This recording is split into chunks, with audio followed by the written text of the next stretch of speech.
এখন আমরা যদি বিশ্বাস করি যে আল্লাহর পক্ষ থেকে কোরআন নাজিল হয়েছে, তাহলে এটা তো মেনে নিতেই হবে যে কোরআনে যা আছে সব সত্য, তাই তো?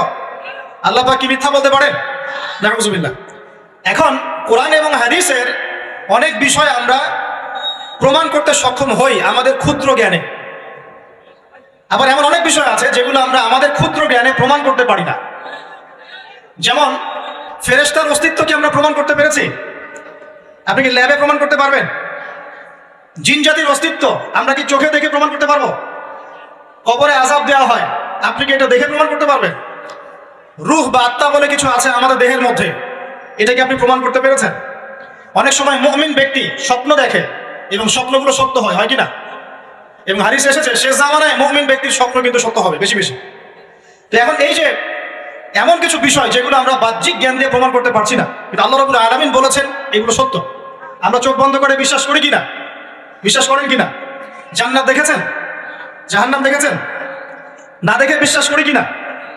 ইমানের কয়টা পিলার বলেন তো দেখে ভাই? কয়টা? ছয়টা। কয়টা?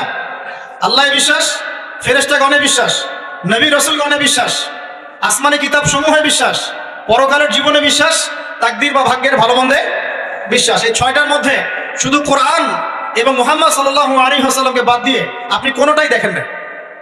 দেখেছেন? আল্লাহকে দেখেছেন? ফেরেশতা মণ্ডলী, আগের আসমানি কিতাবগুলো, মুহাম্মদ সাল্লাল্লাহু আলাইহি ওয়াসাল্লামকে সাহাবীরা দেখেছেন, আপনি কি দেখেছেন? আগের নবী রাসূলদেরকে দেখেছেন? পরকালের জীবন দেখেছেন? তাকদীর বা ভাগ্যের ভালো মন্দ দেখেছেন? এই যে না দেখে যে আমরা বিশ্বাস করছি, এটার নাম হচ্ছে গায়েবে বিশ্বাস। কিসে বিশ্বাস? এটাই আল্লাহ পাক বলছেন আলিফ লাম মিম যালিকাল কিতাব লা রাইবা ফিহ। আলিফ লাম মিম এটা এমন একটা কিতাব যে কিতাব নিয়ে কোনো সন্দেহ সংশয় নাই। হুদাল লিল মুত্তাকিন, এই কিতাব মুত্তাকিদেরকে পথ দেখাবে। কারা মুত্তাকি? আল্লাযীনা ইউমিনুনা বিল গায়বি, যারা এই অদৃশ্যে বিশ্বাস করে। বলেন সুবহান। আল্লাহ পাকের আদেশ পালন করার নিমিত্তে, তার ইবাদত করার নিমিত্তে আমরা আল্লাহ পাকের এই আদেশগুলোকে না দেখেই বিশ্বাস করি। এখন কিছু মানুষ বলতে পারে তাহলে এগুলোর বৈজ্ঞানিক ব্যাখ্যা কি? উত্তর হচ্ছে যে কোরআন এবং হাদিসের সবকিছুকে বৈজ্ঞানিক ব্যাখ্যার মানদণ্ডে উত্তীর্ণ হয়ে আসতে হবে জরুরি না এটা। কারণ বিজ্ঞানের অনুসিদ্ধান্তগুলো সময়ে সময়ে বদলে যায়। আল্লাহ রাব্বুল আলামিনের বিধান কখনো বদলাবে না। এটা কথা কি বুঝতে পারছেন? আর আল্লাহ রাব্বুল আলামিন আমাদেরকে অসীম জ্ঞান দিয়ে সৃষ্টি করেন নাই, ক্ষুদ্র জ্ঞান দিয়ে সৃষ্টি করেছে।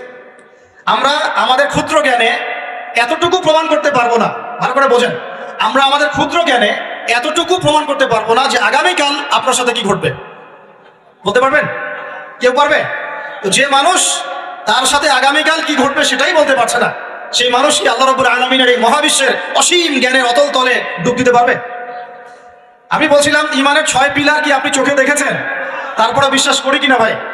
আচ্ছা, এখন আমরা এই জায়গায় ছিলাম যে আল্লাহ পাকের জ্ঞানটা অসীম। আল্লাহ পাকের জ্ঞান কি ভাই? আমি অসীমের একটা উদাহরণ দিয়ে বোঝাচ্ছি। মনে করেন এখানে আমরা যারা উপস্থিত আছি আমরা সবাই জান্নাতে চলে গেলাম, মনে করেন, আল্লাহ কবুল করুন। জান্নাতে যাওয়ার পরে কি সময় শেষ হয়ে যাবে? না, সময় আরো চলতে থাকবে। আচ্ছা, জান্নাতে যাওয়ার পরে 1 কোটি, 2 কোটি, 5 কোটি, 10 কোটি, 100 কোটি বছর পর এই জান্নাতীরা কি করবে, কি খাবে, কোথায় ঘুরবে, কোথায় ফিরবে, আল্লাহ রাব্বুল আলামিন এখনই সেটা জানেন। আলহামদুলিল্লাহ, বলেন আল্লাহু আকবার। আল্লাহকে চিনি একটু, আল্লাহ পাক এখনই সেটা জানেন, এই মুহূর্তে জানেন। যদি এখানে কোনো ভাই থাকেন, ফর এক্সাম্পল অমুক ভাই নাম আব্দুল্লাহ, এই ভাই মনে করেন জান্নাতে যাবেন ইনশাআল্লাহ, কথার কথা বলছে, কথার কথা। এখন তিনি জান্নাতে যাওয়ার 100 কোটি বছর পরে কোন হুরের সাথে কোথায় ঘুরে বেড়াবেন আল্লাহ পাক এখনই তা জানেন। আল্লাহ পাককে চিন্তা শিখুন। আবার আমাদের মধ্যে আল্লাহ না করুক কেউ যদি জাহান্নামে যায়, সে ব্যক্তি জাহান্নামে যাওয়ার কোটি কোটি বছর পর কি আযাব ভোগ করবে আল্লাহ পাক এখনই এই মুহূর্তে সেটা জানেন। আলহামদুলিল্লাহ। এবং আগেও জানতেন। আল্লাহ পাকের কোনো শুরু নাই, আল্লাহ পাকের কোনো শেষ নাই।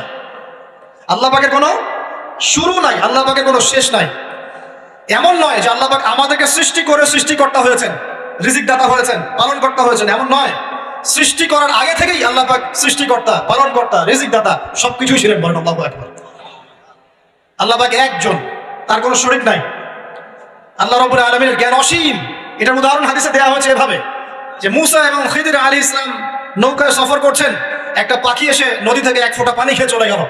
তখন খিদির আলাইহিস সালাম বলছেন, হে মুসা, এই পাখিটা নদী থেকে যতটুকু পানি পান করতে পেরেছে, এই পানিটুকু হচ্ছে পুরো পৃথিবীর সমস্ত মাখলুকের জ্ঞান। আর এই পুরো নদীতে যত পানি আছে, এই সাগরে যত পানি আছে, এগুলো হলো আল্লাহ রাব্বুল আলামিনের জ্ঞান। আমি কি বুঝতে পারছি ভাই? এখন সেই আল্লাহ রাব্বুল আলামিন যখন কোনো বিষয়কে সত্য বলবেন, সেটা সত্য কিনা? আল্লাহ পাক এখন বলছেন, আমি জিন আর মানব জাতিকে শুধু আমার ইবাদত করার জন্য সৃষ্টি করেছি। তার মানে জিন সত্য কিনা? আচ্ছা, একটু বলে দেই, মানুষের মধ্যে যেমন ভালো মন্দ আছে, জিন জাতির মধ্যেও কি আছে? ভালো মন্দ আছে। দুষ্ট জিন মানুষের ক্ষতি করার চেষ্টা করে। কি করে ভাই? এবং দিন দিন কিন্তু এর প্রভাবটা বাড়ছে। তো এখান থেকে বাঁচার জন্য কিছু প্রোটেকশন আগে বলে দেই, তারপর সামনে যাই।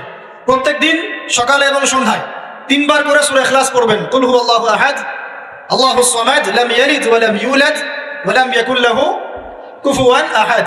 সকালে সন্ধ্যায় কয়বার? 3 বার। আর 3 বার পড়বেন সূরা ফালাক, কুল আউযু বিরাব্বিল ফালাক, এই সূরা। আর 3 বার পড়বেন সূরা নাস, কুল আউযু বিরাব্বিন নাস, এটা। প্রত্যেক ফরজ নামাজের পর একবার করে পড়বেন আয়াতুল কুরসি। আয়াতুল কুরসি কোন সূরা আছে? কত নম্বর আয়াত? মাশাআল্লাহ, 255। আল্লাহু লা ইলাহা ইল্লা হুয়াল হাইয়ুল কাইয়্যুম, এখান থেকে শেষ পর্যন্ত। আর কি করবেন?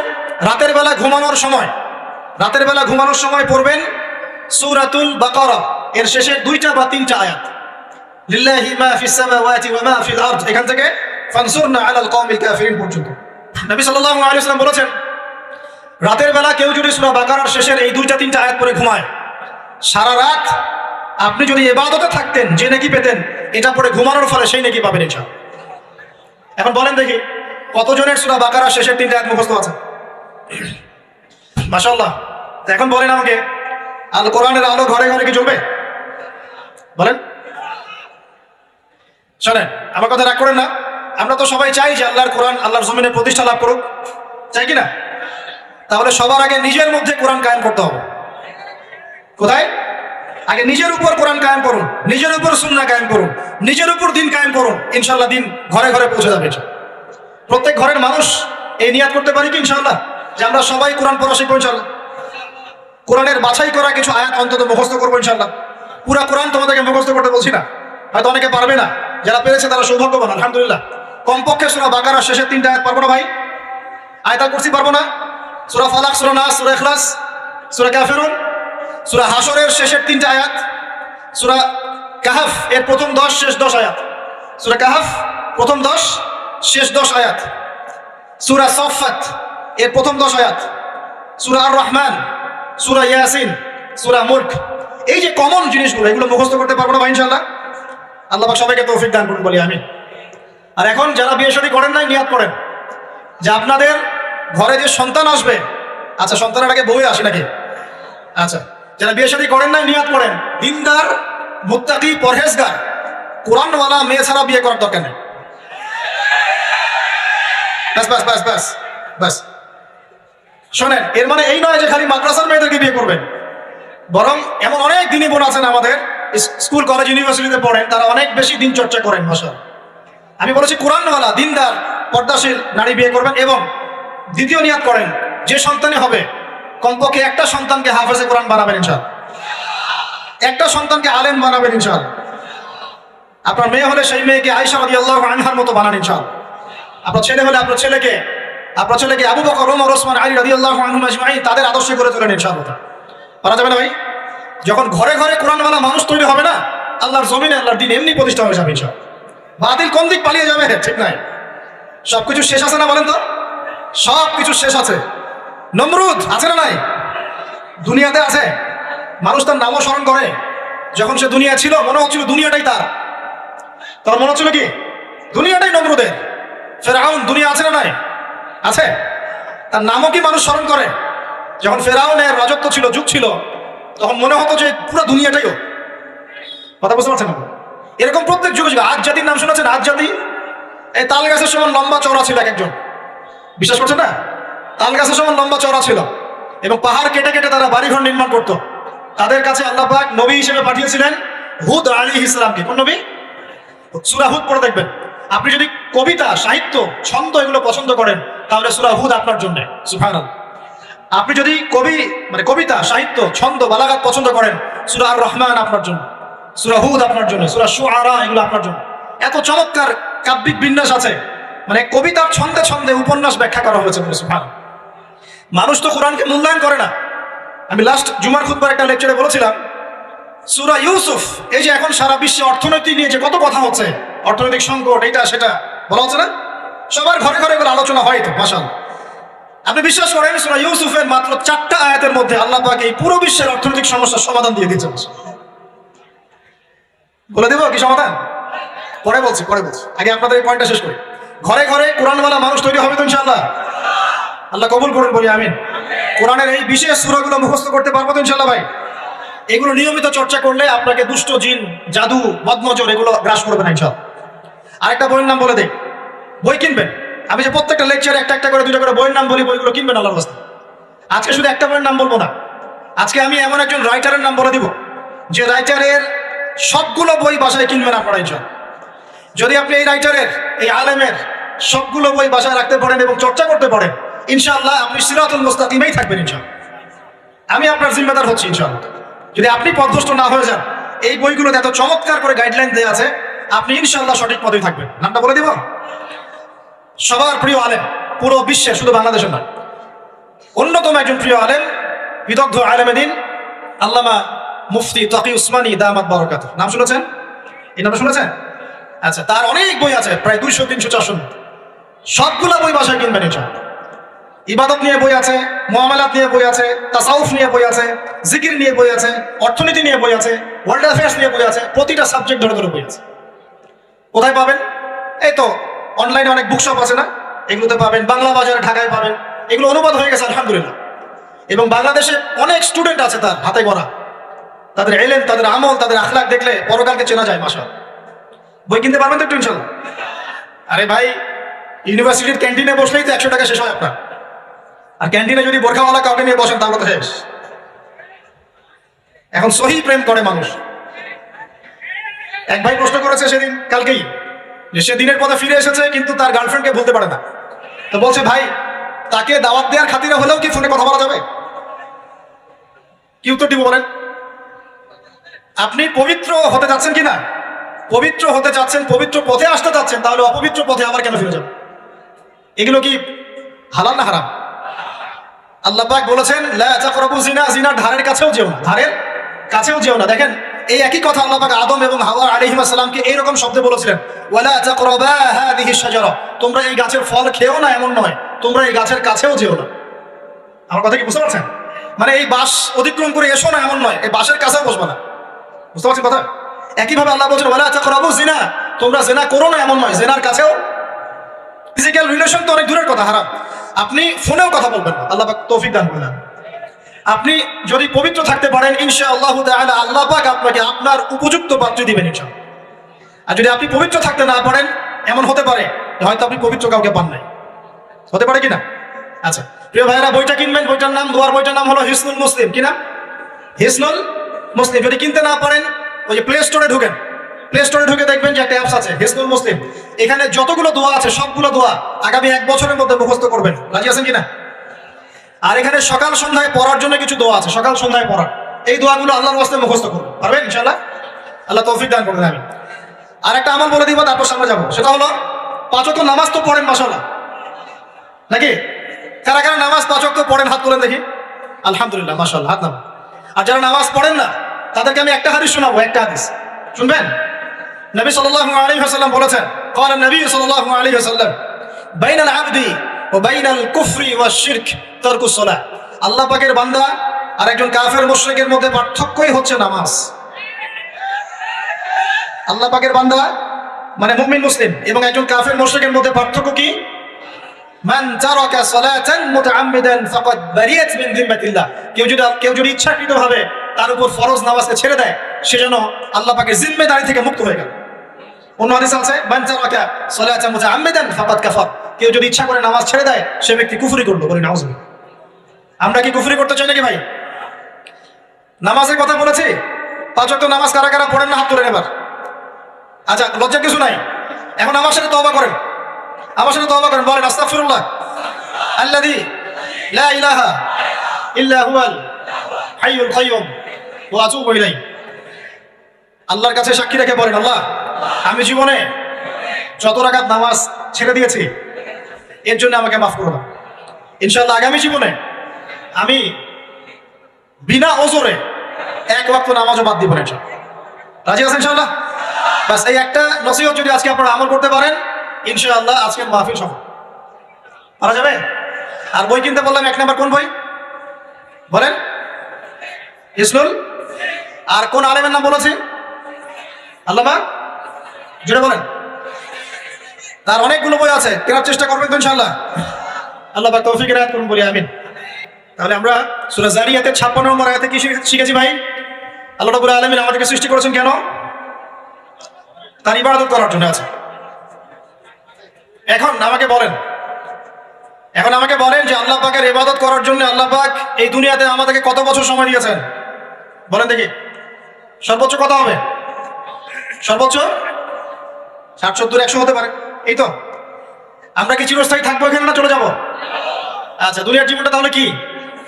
আল্লাহ পাক বলছেন আল্লাযী খালাকাল মাউতা ওয়াল হায়াতা লিয়াবলুয়াকুম আইয়ুকুম আহসানু আমালা। আল্লাহ পাক জীবন মৃত্যু সৃষ্টি করেছেন কেন? আল্লাহ পাক পরীক্ষা করার জন্য যে এই দুনিয়ার জীবনে আমলে কে শ্রেষ্ঠ, আমলে কে শ্রেষ্ঠ। দুনিয়ার জীবনে আসার উদ্দেশ্য পেয়েছি আল্লাহর ইবাদত করা, এখন পেলাম আল্লাহ জীবন মৃত্যু কেন সৃষ্টি করেছেন? আমলে পরীক্ষা করার জন্য যে কে শ্রেষ্ঠ হচ্ছে। আমাদের উদ্দেশ্য কি? আমাদের উদ্দেশ্য হচ্ছে পুলসিরাত পার হয়ে জান্নাতে যাওয়া। উদ্দেশ্য কি? পুলসিরাত পার হয়ে জান্নাতে যাওয়া। সূরা আলে ইমরানের 185 নম্বর আয়াতে আল্লাহ পাক বলেছেন কুল্লু নাফসিন যায়িকাতুল মাউত, প্রত্যেকটা নফস মৃত্যুর স্বাদ গ্রহণ করবে, এরপর কিয়ামতের মাঠে তাদের আজর তাদেরকে পূর্ণ মাত্রায় বুঝিয়ে দেওয়া হবে। আল্লাহ পাক বলেন ফামান যুহজিহা আনিন নারি ওয়া উদখিলাল জান্নাতা ফাকাদ ফাজ। ওই দিন যে ব্যক্তিকে জাহান্নাম থেকে বাঁচানো হবে এবং জান্নাতে প্রবেশ করানো হবে সেই ব্যক্তি হচ্ছে সফল। কথা ঠিক কিনা? তাহলে উদ্দেশ্য পেলাম তো, আমাদের গন্তব্য পেলাম তো। আমাদের গন্তব্য কি তাহলে? জান্নাত। এখন এই দুনিয়ার জীবনে আমরা সর্বোচ্চ হয়তো 100 বছর বাঁচবো, আল্লাহ ভালো জানেন, তাই তো? এই দুনিয়ার জীবনের এই হায়াতের সবচেয়ে ইম্পর্টেন্ট টাইমটা কোনটা বলেন? সবচেয়ে ইম্পর্টেন্ট টাইম কোনটা? যৌবন কিনা? যৌবন কাকে বলে?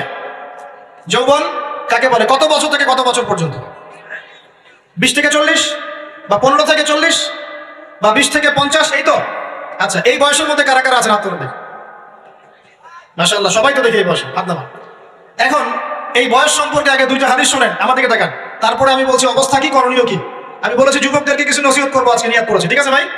আচ্ছা, যুবকদের সম্পর্কে প্রথম হাদিস, রাসূল সাল্লাল্লাহু আলাইহি ওয়াসাল্লাম বলেছেন কিয়ামতের মাঠে মানুষ যখন উঠবে, আমরা উঠবো কিনা? আচ্ছা, নাকি উঠবো না? যারা আগুনে পুড়ে গেছে তারা উঠবে কিনা? যারা পানিতে ডুবে গেছে, যাদের লাশও খুঁজে পাওয়া যায় নাই, উঠবে কিনা? উঠবে। আচ্ছা, যখন মানুষ উঠবে তখন তাকে 5টা প্রশ্ন করা হবে। কয়টা ভাই? এই 5টা প্রশ্নের আগে সে তার পা সামনেও ফেলতে পারবে না, পিছনেও ফেলতে পারবে না। আমরা কি একটু চিন্তা করতে পারছি কত ভয়ঙ্কর হবে বিষয়টা? এই সামান্য গরমে আমাদের অবস্থা খারাপ, সূর্য সেদিন সামনে নিচে, আর মানুষ উঠে দাঁড়িয়ে আছে। তাদেরকে 5টা প্রশ্ন করা হবে, যতক্ষণ পর্যন্ত প্রশ্নের উত্তর দিতে পারছে না, সামনেও যেতে পারবে না, পিছনেও আসতে পারবে না, পা নড়াতে পারবে না।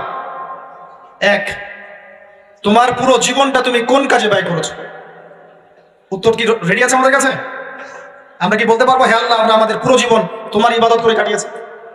2, তোমার যৌবন স্পেশালি তুমি কোন কাজে ব্যয় করেছো?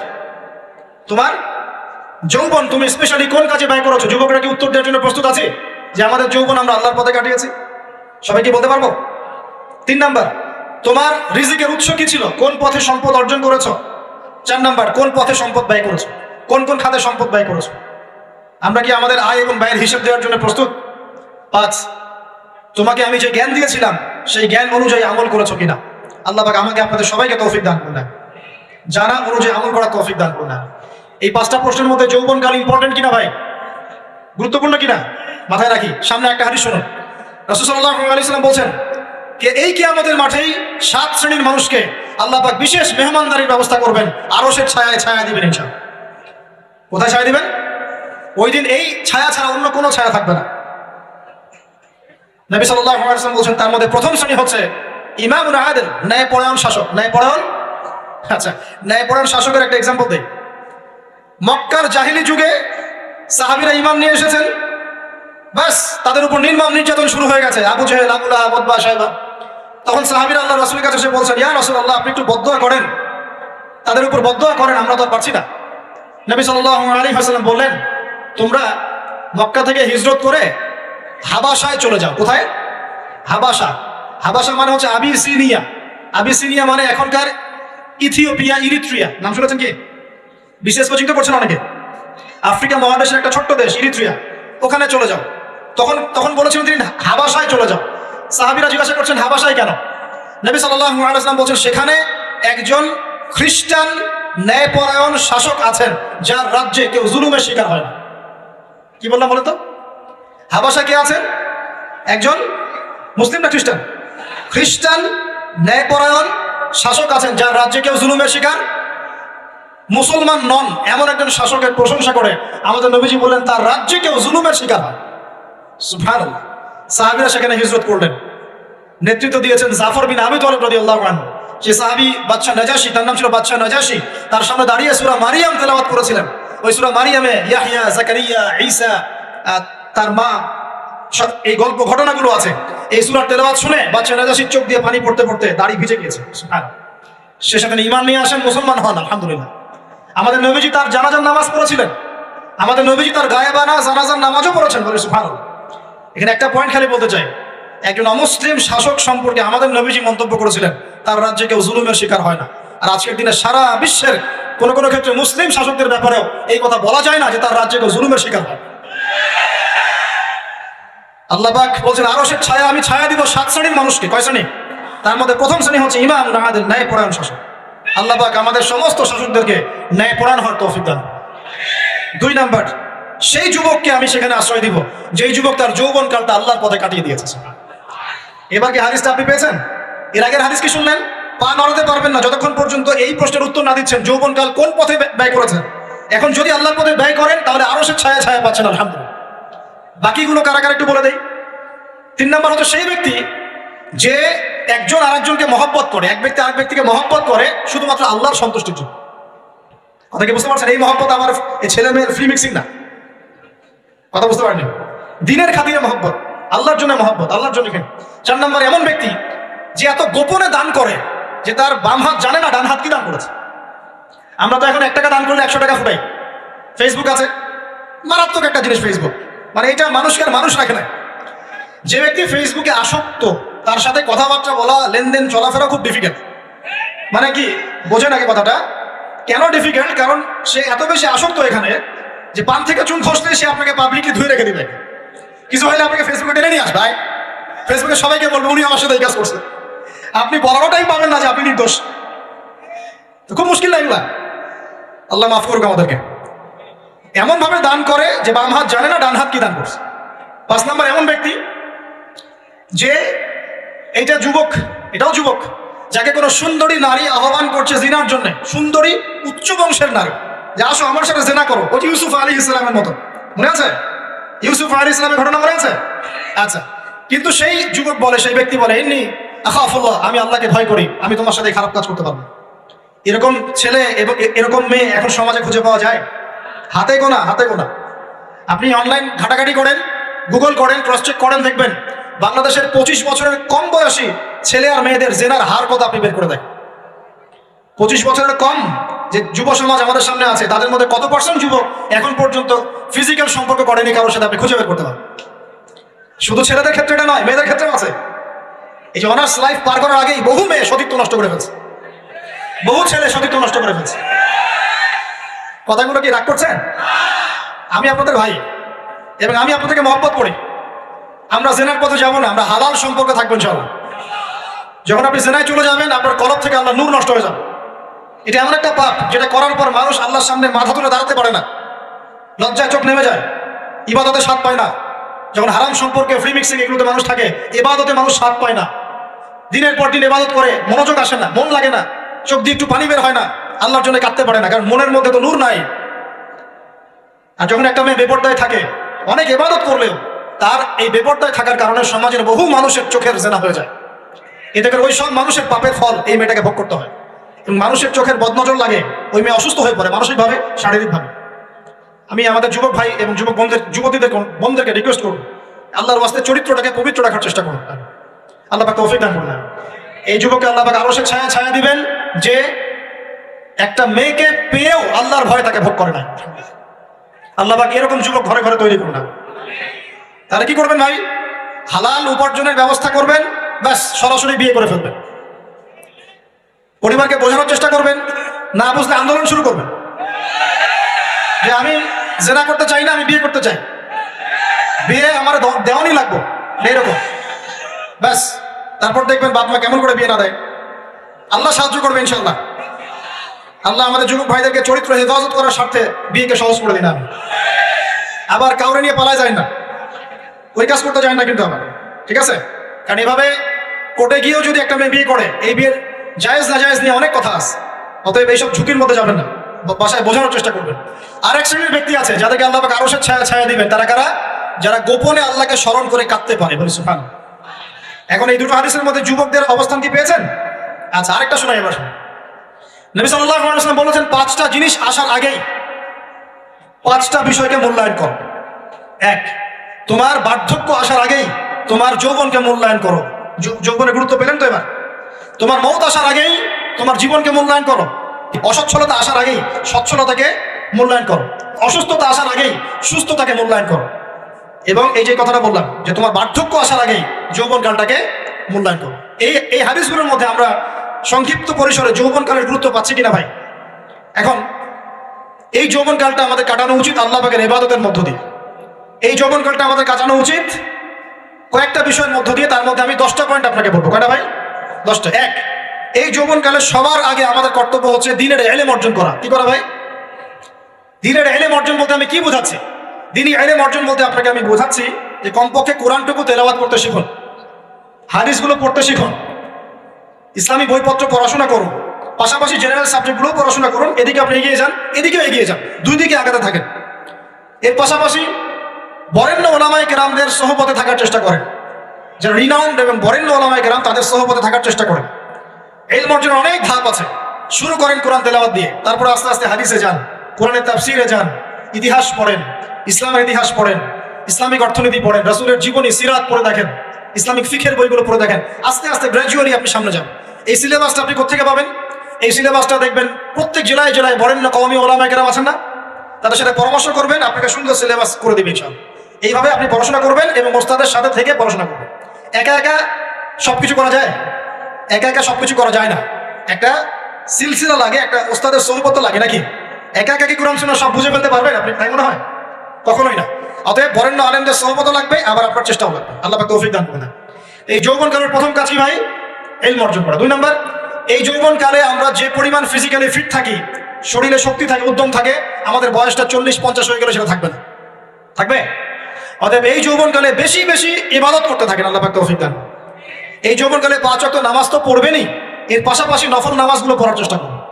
এর পাশাপাশি আপনি চেষ্টা করবেন তাহাজ্জুদের ওয়াক্তে একটু নামাজ পড়ার জন্য, কমপক্ষে 2 রাকাত, কমপক্ষে 2 রাকাত, অ্যাটলিস্ট 2 রাকাত নামাজ তাহাজ্জুদের সময় পড়ার চেষ্টা করি। আল্লাহ আমাকে তৌফিক দেখ, আপনাদের সবাইকে তৌফিক দান। ওই সময় আপনি যে দোয়াই করবেন আল্লাহর কাছে কবুল হবে ইনশাআল্লাহ।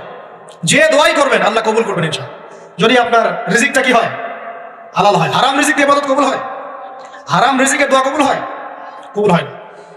3 নাম্বার, এই যৌবনকালে আমরা রাসূলের সুন্নতের উপর বেশি আমল করবো ইনশাআল্লাহ। করা যাবে ইনশাআল্লাহ? তাহলে নিয়াত করতে পারি যে ইনশাআল্লাহ চেহারাগুলো পরিবর্তন হবে। চেহারা পরিবর্তন মানে কি? হ্যাঁ, রাখা যাবে না? এখনো গজায় নাই। প্রত্যেক সপ্তাহে আপনাকে নবীর সুন্নতের উপর এরকম করে কুরবানি এবং জবাই করতে কে বলেছে? নবী সাল্লাল্লাহু আলাইহি ওয়াসাল্লামের সুন্নতকে জবাই করাটা কি ভালো কাজ? হ্যাঁ বলেন তো। আমরা তো এমন অনেক নাপিত ভাইদেরকে চিনি যারা এই ধরনের বক্তব্যগুলো শুনে আলহামদুলিল্লাহ জীবন পরিবর্তন করেছেন। তার দোকানে লিখে দিয়েছেন এখানে চুল কাটা হয়, দাড়ি শেভ করা হয় না। খুশি হন নাই? মুসলিমদের কথা বলছি, অমুসলিমদেরকে নিয়ে আমাদের চিন্তা নাই তো? চিন্তা আছে? একটা কথা মনে রাখবেন, একটু কথাটা মনের কান দিয়ে শুনেন। দাড়ি হচ্ছে একমাত্র ভিজিবল সুন্নত। দাড়ি হচ্ছে একমাত্র ভিজিবল সুন্নত। ভিজিবল মানে কি? যা দেখা যায়। দাড়ি একমাত্র ভিজিবল সুন্নত, দৃশ্যমান সুন্নত, যেটা নিয়ে আপনি আমি কবরে যাবো ইনশাআল্লাহ। আর কোন সাইন দেখে বোঝার বুদ্ধি নাই এই ব্যক্তি কত বড় মুসলিম, কত বড় সুন্নতের পাবন ছিল। খালি কপালের সেজদার দাগ আর চেহারার দাড়ি বাকি থাকবে। কথা বুঝতে পারছেন ভাই? নিয়াত করা যায় একটু দাড়ি ছেড়ে দেব, নাকি দাড়ি রাখলে চাকরি পাবেন না? দাড়ি রাখলে মেয়ে দিবে না নাকি? তো যে মেয়ে দাড়ি রাখলে বিয়ে করতে চায় না তাকে বিয়ে করারও দরকার নাই। আর দাড়ি রাখলে যে চাকরি আপনাকে ছাড়তে হবে চাকরিও করার দরকার। চাকরির মধ্যে সব রিজিক আপনার মনে হয়? রিজিকের সবচেয়ে বড় অংশ আছে কিসের মধ্যে? বিজনেসের মধ্যে। যারা বিজনেস করে তাদের আন্ডারেই লক্ষ লক্ষ মানুষ চাকরি করে। বাংলাদেশে যে ইকোনমিক সিস্টেম, এই ইকোনমিক সিস্টেমের মূলে কারা জানেন? ব্যবসায়ীরা। কারা? বড় বড় ব্যবসায়ীরা। এমন অনেক ব্যবসায়ী আছেন যাদের একজনের জাকাতের টাকা দিয়ে একটা গ্রামের মানুষকে খাওয়ানো যায়। বিশ্বাস করছেন? ইকোনমিক তো আমার সাবজেক্ট, আমরা পড়েছি এগুলো, পড়াশোনা করেন দেখেন। বিজনেস, এরপরে আছে ক্রিয়েটিভ কোনো প্রজেক্ট, এমন কোনো প্রজেক্ট যেটা এখন পর্যন্ত কেউ লঞ্চ করে নাই। এখন অনলাইনে অনেকে আয় করেন না, আজকে থেকে 20 বছর আগে মানুষ এটা করেছিল। এখন অনেক মানুষ বাহির থেকে পড়াশোনা করে দেশে এসে এই যে ডেইরি প্রজেক্ট করছে, পোল্ট্রি করছে, নতুন নতুন অনেক প্রজেক্ট করছে না, কৃষিভিত্তিক অনেক কাজ করছে। তারা কি সচ্ছল না? আমি একজন ভাইয়ের কথা জানি, যিনি আলহামদুলিল্লাহ আল্লাহর এই অধম বান্দার ওয়াজ শুনে সুদের চাকরি ছেড়ে দিয়েছিলেন। চাকরি ছেড়ে দিয়ে তিনি চায়ের বিজনেস শুরু করে, চায়ের বিজনেস। তো ইদানিং জানলাম তিনি এখন মানুষকে টাকা ধার দেন। মাশাআল্লাহ, তিনি এখন মানুষকে টাকা ধার দেন চায়ের ব্যবসা করেই। আর আমাকে তো এখনো মানুষের কাছে হাত পাততে হচ্ছে। কথা বুঝতে পারেন নাই? আল্লাহ পাক তাকে সুদ ছেড়ে দেওয়ার জন্য সচ্ছল করে দিয়েছেন, এই ওসিলা দিয়েই তিনি সচ্ছল হয়েছেন আলহামদুলিল্লাহ। রিজিক কার হাতে? এটা বিশ্বাস করেন, রিজিক আল্লাহর হাতেই। আল্লাহ পাক চাইলে আপনাকে বেহিসাব রিজিক দিবেন ইনশাআল্লাহ। অতএব সুন্নতকে বিসর্জন দিয়ে নয়, সুন্নতে থাকেন, আল্লাহ পথ খুলে দিবেন ইনশাআল্লাহ। আল্লাহ পাক তৌফিক দান করুন। যুবক ভাইদেরকে বলছিলাম, তাহলে প্রথম কাজ আমাদের ইলম অর্জন করা, তারপরে কি ভাই? নামাজের পাবন্দ হওয়া, আর নামাজ ফরজের পাশাপাশি নফলগুলোও চর্চা করা। 3 নম্বর বলেছি রাসূলের সুন্নতের উপর একদম ইস্তেকামা, দৃঢ়ভাবে আমল করা। আর সুন্নত শিখতে হলেই তো 3 দিনের জন্য বেরিয়ে যান, 7 দিনের জন্য, 40 দিনের জন্য বেরিয়ে যান। সুন্নত শিখিয়ে আপনাকে বাসায় পাঠাই দেবে ইনশাআল্লাহ। পড়াবে না? অনেক মানুষ মনে করে যে তাদের ওখানে গেলে আমার আকীদা নষ্ট হয়ে যাবে, হ্যাঁ তাই না? তারা বিভ্রান্ত, হ্যাঁ নাউজুবিল্লাহ। স্বপ্নে পাওয়া ধর্ম, অনেকে টিটকারি মারে, স্বপ্নে পাওয়া ধর্ম। এইসব ব্যাঙ্গের ছাতার মতো আদর্শের দিকে মুখ ফিরাবেন না। মাকবুল জামা, যেগুলো মাকবুল জামা, ক্লাসিক্যাল ইসলামের মধ্যে থাকেন, আপনি বিভ্রান্ত হবেন না। তারা আপনাকে কখনো খারাপ কাজে আদেশ করেছে? কত চোর ডাকাত মদখোর মানুষ সেখানে গিয়ে 5 ওয়াক্ত নামাজি হয়ে গেছে, সুদের ব্যবসা ছেড়ে দিয়েছে, মাদক ছেড়ে দিয়েছে, আল্লাহর ওলি হয়ে গেছে আলহামদুলিল্লাহ। তো আপনাকে তারা সুন্নত শিখিয়ে বাসায় পাঠিয়ে দেবে। এছাড়া আপনি অন্যভাবে শিখতে চলে শিখবেন, সমস্যা কি? যদি মাদ্রাসায় পড়ার তৌফিক থাকে তাহলে পড়বেন। সবাই কি মাদ্রাসায় পড়ার তৌফিক পাবে? পাবে না। নিঃসন্দেহে কিছু মানুষ তৌফিক পাবে, কিছু মানুষ হয়তো পাবে না। যারা পাবে না তারা দিন শিখবে কিভাবে? এভাবেই তো শিখবে। সুন্নতের উপর আমল করতে হবে, এটা সবচেয়ে বড় কথা। আল্লাহ পাক আমাদের সবাইকে সুন্নাহর উপর আমল করার তৌফিক দান করুন। 4 নম্বর ভাই, যৌবনকালে আমরা আমাদের সময়গুলোকে মূল্যায়ন করবো ইনশাআল্লাহ। কথা বুঝতে পারছি ভাই? সময় মূল্যায়ন কেমন? আপনার দিন রাতের একটা রুটিন থাকবে, এলোমেলো লাইফ লিড করবেন না। এই যে আমরা, আল্লাহ মাফ করুক, আমরা এখন 3টায় 2টায় 4টায় ঘুমাই, 12টা 1টা 2টায় উঠি নাউজুবিল্লাহ। এতে করে কি আমাদের রুটিন লাইফটা ঠিক আছে? আমাদের খাওয়ার ঠিক নাই, আমাদের ঘুমের ঠিক নাই, আমাদের মানে খাবারের যে অভ্যাস, খাদ্যাভ্যাসও ঠিক নাই। আমরা একটু খেলাধুলা আগে করতাম, সেটাও এখন করি না। সারাদিন ফোন নিয়ে বসে থাকি, আর এই যে ইউটিউব ফেসবুকে বসে থাকি। গোল হয়ে বসে লুডো খেলে, গোল হয়ে কি করে? লুডো খেলে, অনলাইনে গেমস খেলে, অনলাইনে পাবজি খেলে, ফ্রি ফায়ার খেলে। আগে তো তাও ছেলেপেলে একটু ফুটবল খেলতো, ক্রিকেট খেলতো, আমরাও তো খেলেছি। ওই সময় তাও আলহামদুলিল্লাহ আমাদের ফিজিক্যাল ফিটনেস অনেক ভালো ছিল। এখন ওগুলো বাদ দিয়ে যে মানুষ পর্নোগ্রাফি দেখছে, লুডো খেলছে, পাবজি খেলছে, ফ্রি ফায়ার খেলছে, সারাদিন অনলাইনে বসে অথর্বর মধ্যে বসে আছে, এটা কি ভালো হচ্ছে? এই জন্য অ্যাটলিস্ট ফজরের নামাজ পড়ে জিকির আজগার করে পড়াশোনা করে আধা ঘন্টা 1 ঘন্টা একটু খেলাধুলা করলে কি সমস্যা? একটু ফুটবল খেলেন, দৌড়াদৌড়ি করেন, জগিং করেন, একটু ব্যায়াম করেন। আল্লাহ পাক আপনাদের যৌবনে বরকত দান করুন, আমিন। এই কাজগুলো করতে হবে কিনা? ভালো না খারাপ? করেন। আর নিয়মতান্ত্রিক লাইফ লিড করবো আমরা। নিয়মতান্ত্রিক, আমার জীবনে একটা রুটিন থাকবে, এই রুটিনের বাইরে যাবো না। পড়াশোনার রুটিন থাকবে, খেলার বা এক্সারসাইজ রুটিন থাকবে, খাওয়া দাওয়ার রুটিন থাকবে, দাওয়ার রুটিন থাকবে, আমি আলেম ওলামাদের কাছে যাবো, এই রুটিন থাকবে। একটা রুটিন লাইফ লিড করবেন, এলোমেলো জীবন যাপন করবেন। আল্লাহ পাক আমাকে তৌফিক দান করুন, আপনাদের সবাইকে তৌফিক দান করুন। কয়টা বলেছি ভাই? বলেন। 6 নম্বর, যৌবনকালে সবচেয়ে বেশি বেঁচে থাকবো নারীর ফিতনা থেকে। কি থেকে ভাই? যৌবনকালে সবচেয়ে বেশি বেঁচে থাকবো কি থেকে? একটা হাদিস বলি, নবী সাল্লাল্লাহু আলাইহি ওয়াসাল্লাম বলেছেন, মা তারাকতু বা'দি ফিতনাতান আদাররু আলা রিজালি মিনান নিসা। আমি আমার পরে, নবীজি বলছেন, আমি আমার পরে পুরুষদের জন্য নারীদের চেয়ে ভয়ঙ্কর কোনো ফিতনা রেখে যাই নাই। কেমন ফিতনা? আপনি একটু অনেস্টলি বলেন তো দেখি, যে আমরা যারা পর্নোগ্রাফিতে টুকটাক আসক্ত বা এ ধরনের অনলাইনে বা অফলাইনে এই ধরনের হারাম সম্পর্কের সাথে আছি, মন থেকে কি আপনি ফিল করেন যে আল্লাহ আপনার সাথে আছেন? বলেন তো দেখি, অনেস্টলি বলেন। আপনি যখন নামাজ পড়ে বাসায় ফিরে যান, ফিরে যেতে যেতে যদি আপনার চোখে খারাপ কিছু পড়ে, আপনার মনের নূরটা নষ্ট হয়, আপনি বুঝতে পারেন না? বুঝতে পারেন না? যখন আপনি এরকম হারাম কোনো সম্পর্কে আছেন, নাউজুবিল্লাহ, আপনার মনটা যে শক্ত হয়ে গেছে, আপনি বুঝতে পারেন না? আল্লাহর ওয়াস্তে নারী জাতির ফিতনা থেকে সর্বোচ্চ দূরত্ব অবলম্বন করবেন। আল্লাহ পাক তৌফিক দান করুন। কি করবো তাহলে আমরা? ওই যে বলেছে হালাল সম্পর্ক করতে পারলে হালাল, যদি করতে না পারি সবর করবেন। কি করবেন? সবর করবেন, ভালো কাজে ব্যস্ত থাকবেন, বেশি বেশি রোজা রাখবেন। কি করবেন? বেশি বেশি রোজা রাখবেন, সোমবারে রোজা রাখবেন, বৃহস্পতিবারে রোজা রাখবেন। এভাবে আপনি আপনার জীবনটা গুছিয়ে নেন, আল্লাহ পাক প্রবৃত্তিকে নিয়ন্ত্রণ করার ক্ষমতা দিবেন ইনশাআল্লাহ। এরপরেও যদি ভুল হয়ে যায়, হতে পারে এই যুগটা ফিতনার যুগ, চরম ফিতনার যুগ। যদি কোনো ভুল হয়ে যায়, খবরদার আপনি হতাশ হবেন না। ভুল হয়ে গেলে কখনো হতাশ হবেন না, হতাশা শয়তানের পক্ষ থেকে আসে। কখনো হতাশ হবেন না। দেন ওযু করে জায়নামাজে দাঁড়িয়ে 2 রাকাত নামাজ পড়ে আল্লাহকে বলবেন, আল্লাহ আমার ভুল হয়ে গেছে, আমাকে মাফ করে দাও। পারা যাবে ইনশাআল্লাহ। জীবনে কখনো হতাশ হবেন না, জীবনে যাই হয়ে যাক না কেন কখনো হতাশ হবেন না।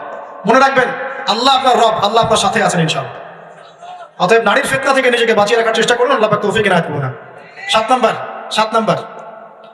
7 নাম্বারটা হচ্ছে এই সমাজ আপনাকে যেভাবে শেখায়, কিভাবে শেখায়? এই যে স্কুল, কলেজ, ইউনিভার্সিটি, চাকরি, বিয়ে, সন্তান প্রতিপালন, আর তারপর ইন্না লিল্লাহি ওয়া ইন্না ইলাইহি রাজিউন, এই তো শেখায় নাকি? সবসময় মনে রাখবেন যে আল্লাহ রাব্বুল আলামিনের পরিকল্পনাই আপনার উপরে সবচেয়ে বেশি অগ্রাধিকার যোগ্য, সমাজের পরিকল্পনা নয়। পরিবার আপনাকে চাপ দিচ্ছে, চাকরি পাস না, পড়াশোনা করিস না, হ্যাঁ পড়াশোনায় কেন তুই 80 নম্বর পাইলি না, কেন চান্স পেলি না, কবে চাকরি পাবি, কবে আমাদেরকে দেখবি, খাওয়াবি, পড়াবি, এই চাপগুলো চারপাশ থেকে আসে কিনা? অনেক যুবক দেখা যায় মাদকাসক্ত হয়, অনেকে দেখা যায় আত্মহত্যা করছে ইদানিং, হচ্ছে কিনা ভাই? এই শব্দটা থেকে আমি পয়েন্টটা আজকে লিখেছিলাম যে ভুলেও আল্লাহর প্রতি বিশ্বাস এবং তাওয়াক্কুল হারাবেন না। সমাজ যেভাবে শেখায়, সমাজ চারপাশে যে চাপ আপনাকে দিচ্ছে, এই চাপে নিজে গা ভাসিয়ে দিবেন না। আপনি আল্লাহর কাছে দোয়া করবেন, আল্লাহর কাছে পথ চেয়ে নেবেন এবং আল্লাহর প্রতি তাওয়াক্কুল ভরসা করবেন। কখনো আত্মহত্যার পথ বেছে নেবেন। কি হয়েছে? 80 নম্বর পান নাই তো কি হয়েছে? আপনি চেষ্টা করেছেন কিন্তু চান্স পান নাই তো কি হয়েছে? চেষ্টা তো করেছেন আপনি চেষ্টা করেছেন ইউনিভার্সিটিতে চান্সের জন্য, আপনি চান্স পাই নাই, চেষ্টা করেছেন আপনি, বাস চেষ্টা করেছেন, পাই নাই, তাকদীরে ছিল পাই নাই, বাস আমি আমার চেষ্টা করেছি। কখনোই আত্মহত্যার পথ বেছে নেবেন না। আর আমরা পিতা মাতাদেরকে রিকোয়েস্ট করবো, কোনো অবস্থাতেই সন্তানকে এত বেশি চাপ দিবেন না যে সন্তানটার এই কোমরটাই ভেঙে চলবে। এই সমস্যাগুলো দিন দিন বাড়ছে সমাজের মধ্যে। কেন এত চাপ দিচ্ছেন? তার প্রতিভা কোথায় খুঁজে বের করুন। তাকে জোর করে কেন টেনে লম্বা করার চেষ্টা করছেন? আমাদের সমাজে বাচ্চা হয়ে গেলেই তার পিঠে একটা সিল মেরে দেয়, হয় ডাক্তার না হলে ইঞ্জিনিয়ার। কেন? এর বাইরে কোনো প্রফেশন নাই। আমার সন্তানকে হয় ঢাকা বিশ্ববিদ্যালয়ে চান্স পেতে হবে, না হলে বুয়েটে, না হলে এর বাইরে আর কোথাও পড়ারই জায়গা নেই। আর এখানে পড়লেই আমার সে ছেলে বা আমার মেয়ে একদম সবচেয়ে বড় জ্ঞানী হবে, অন্য কোনোভাবে হবে না, এটা গ্যারান্টি দেওয়া আছে? যারা সভ্যতা বিনির্মাণ করেছেন তারা কয়জন বড় বড় ডিগ্রি সার্টিফিকেট পেয়েছেন খুঁজে বের করে দেখেন, খুঁজে বের করে। আমরা ফিলোসফির মধ্যে যে ফিলোসফারদের হিস্ট্রি পড়েছিলাম, তাদের মধ্যে বেশিরভাগই দেখা যায় স্কুলেও যায় না, কলেজেও যায়। আসলে এমন আছে। আমি বলছি না আপনারা যাবেন না, আমি বলছি জ্ঞানের মানদণ্ড এটাই নয় যে আমার সার্টিফিকেট অর্জিত হয়েছে।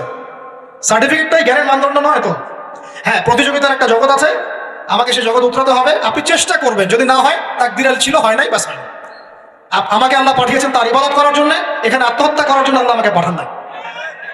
আমার জীবন যদি দিতেই হয় তাহলে আল্লাহর জন্য দিব ইনশাআল্লাহ। ঠিক আছে কথা? বাস, দুনিয়ার জন্য নয়। আল্লাহ পাক বোঝার তৌফিক দান করুন। কটা বললাম? 7টা না 8টা? 7টা। 8 নাম্বারটা ইম্পর্টেন্ট এবং এটা আপনাদের জন্য মজাদার। সেটা হলো 8 নাম্বারটা বেশি ইম্পর্টেন্ট। এটা হচ্ছে দিনের পথে চলার ক্ষেত্রে আপনি অনেক রকম মতবাদ পাবেন সামনে। কেউ বলবে আমারটা সঠিক, কেউ বলবে না ওরটা না, আমারটা সঠিক, কেউ বলবে না আমার দলটা সঠিক, কেউ বলবে না ওর সংগঠন সঠিক। এগুলো আপনার কান ভারী করে ফেলবে একদম। তখন মনে হবে যে আগেই ভালো ছিলাম রে ভাই, নামাজ পড়তাম না, এখন নামাজ পড়া শুরু করে দেখলাম যে আরে হাতটা বাঁধবো কোথায়, এটাই তো ফিক্স করতে পারতেছি না। এখন আমার কিছু তো অভিজ্ঞতা আছে ভাই, নাকি ভাই? ওর আলোকে একটা কথা বল, সেটা হলো সমাজে কিছু ইখতিলাফি মাসআলা আছে, এই মাসআলাগুলো কানেও ঢুকাবেন না। আপনি ইবাদতের মধ্য দিয়ে আল্লাহকে পাওয়ার চেষ্টা করবেন।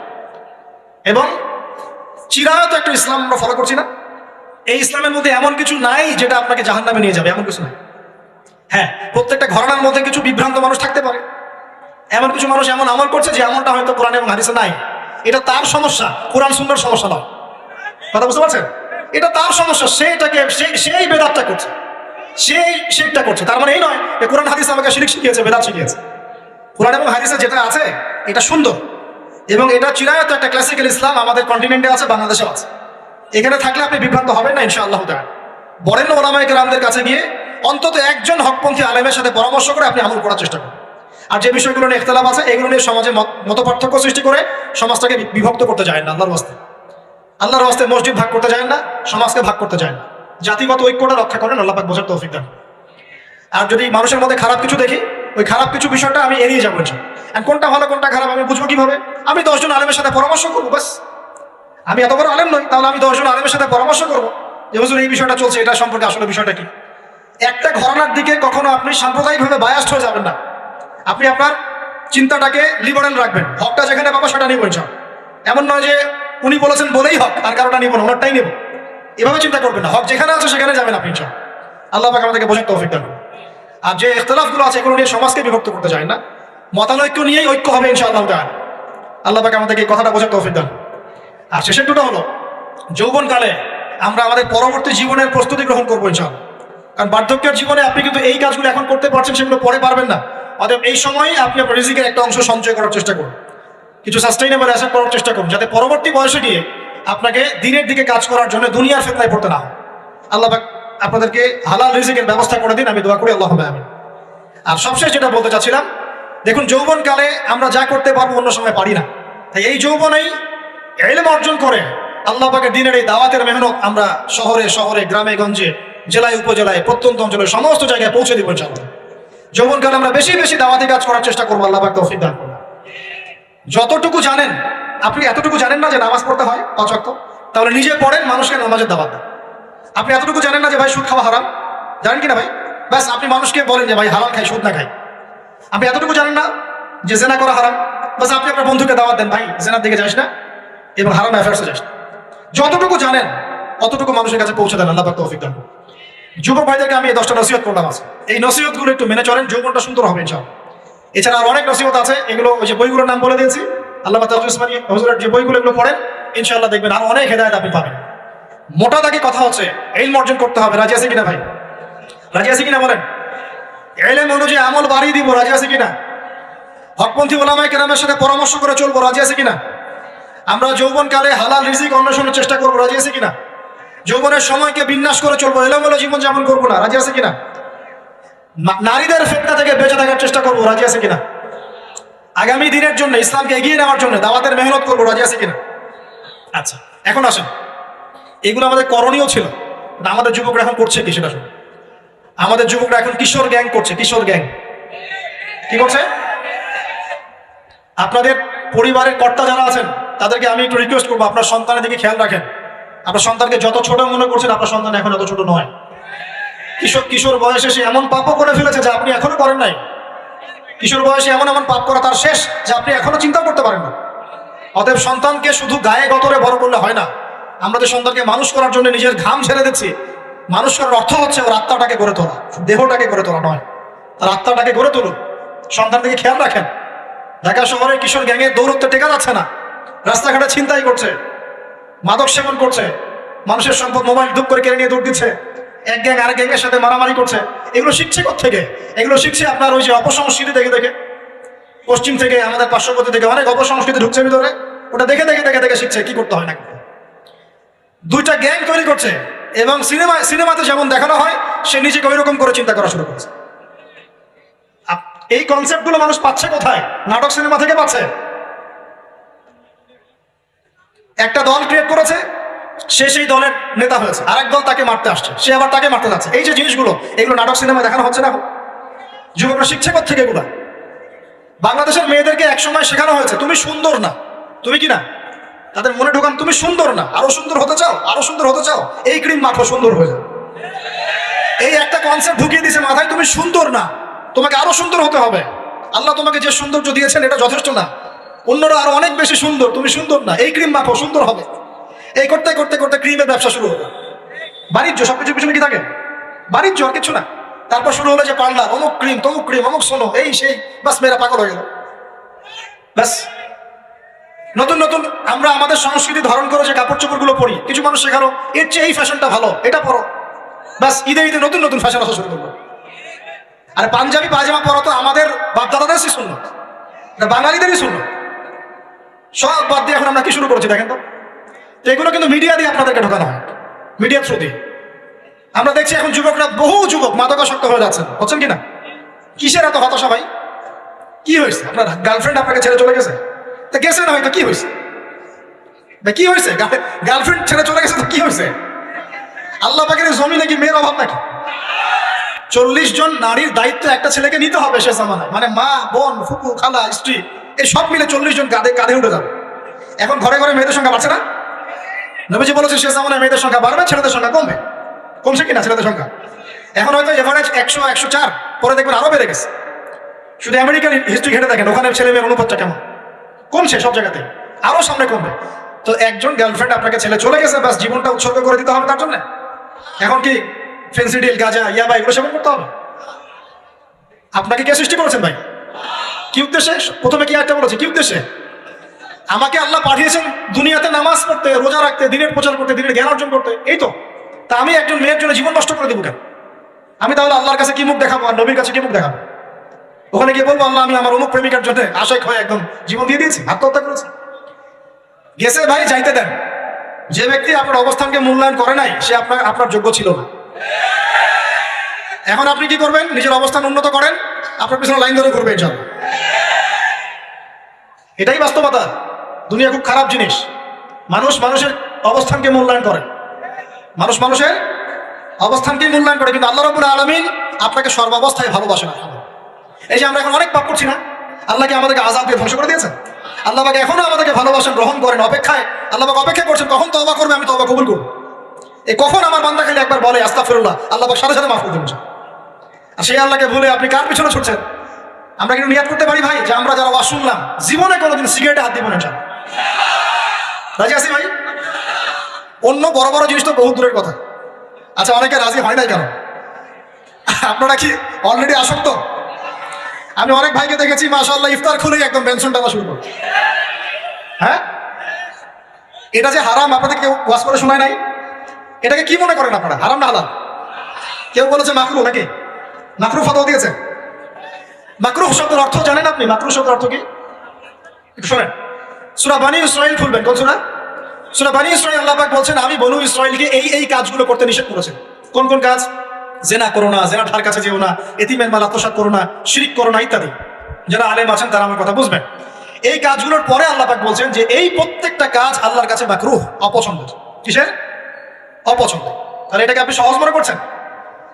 নিয়াত করি আল্লাহ পাকের সন্তুষ্টির জন্য আমরা কোনোদিনও মাদকের সাথে সম্পৃক্ত হব না। আর বিশ্বাস করেন, শুধুমাত্র মাদক দ্রব্য নিয়ন্ত্রণ অধিদপ্তর এই আইন কানুন এগুলো দিয়ে, জরিমানা দিয়ে মানুষকে মাদক ছাড়ানো যাচ্ছে না, যাবে না। কেন যাবে না এটা আপনারা খুব ভালো করে জানেন, আমি বলতে চাচ্ছি না। অনেক সময় মাদক বিরোধী কনসার্ট করে মানুষ, মাদক বিরোধী কনসার্টে ওঠার আগে এক বোতল ডাইল খেয়ে আসে। এগুলো কি বাস্তব কথা বলছি না অবাস্তব কথা বলছি? আমাদের যুবক ভাইরা কোশ্চিন কেন মাদকের ধার কাছে যাবেন না? একটা হাদিস খালি মনে রাখেন, একটা, এই হাদিসটা মনে রাখেন। নবী সাল্লাল্লাহু আলাইহি ওয়াসাল্লাম বলেছেন কেউ যদি মাদকদ্রব্য সেবন করে তার 40 দিনের নামাজ কবুল হবে না। সিগারেট একটা খেয়েছি, 40 দিন নামাজ নাই। এরপর যদি সে তওবা করে আল্লাহ মাফ করে দিবেন। আবার যদি মাদক খায় আবার 40 দিন কবুল হবে। যদি আবার তওবা করে আল্লাহ মাফ করে দিবে। আবারও যদি খায় আবারও 40 দিন কবুল হবে না, আবারও তওবা করলে আল্লাহ আবার মাফ করে দিবে। চতুর্থবার সে যদি মাদক খায়, আল্লাহ রাসূল সাল্লাল্লাহু আলাইহি ওয়াসাল্লাম বলেন আল্লাহ পাক কিয়ামতের মাঠে তাকে তিনাতুল খাবাল পান করাবেন। কি পান করাবেন? তিনাতুল খাবাল। সাহাবীরা বললেন ইয়া রাসূলুল্লাহ এটা কি? তিনাতুল খাবাল কি? নবী সাল্লাল্লাহু আলাইহি ওয়াসাল্লাম বলেন এটা হচ্ছে জাহান্নামীদেরকে আযাব দেওয়ার পর তাদের রক্ত মাংসের যে পুঁজ বের হবে, এই যে ড্রিঙ্কস, জাহান্নামের যে হার্ড ড্রিঙ্কস, এই ড্রিঙ্কসের নাম হলো তিনাতুল খাবাল। আল্লাহ পাক আমাদের সবাইকে মাদক থেকে বাঁচিয়ে রাখেন। হতাশা মাদক দিয়ে দূর হয় না। হতাশা দূর হবে বলে দিব 3টা জিনিস, মাত্র 3টা। কটা ভাই? 1, 5 ওয়াক্ত নামাজ। এক কি? নামাজে আপনি ওযু করে সিজদা দেন, ইনশাআল্লাহ আপনার মনে প্রশান্তি না আসলে আমাকে এসে বলেন যে আসে না।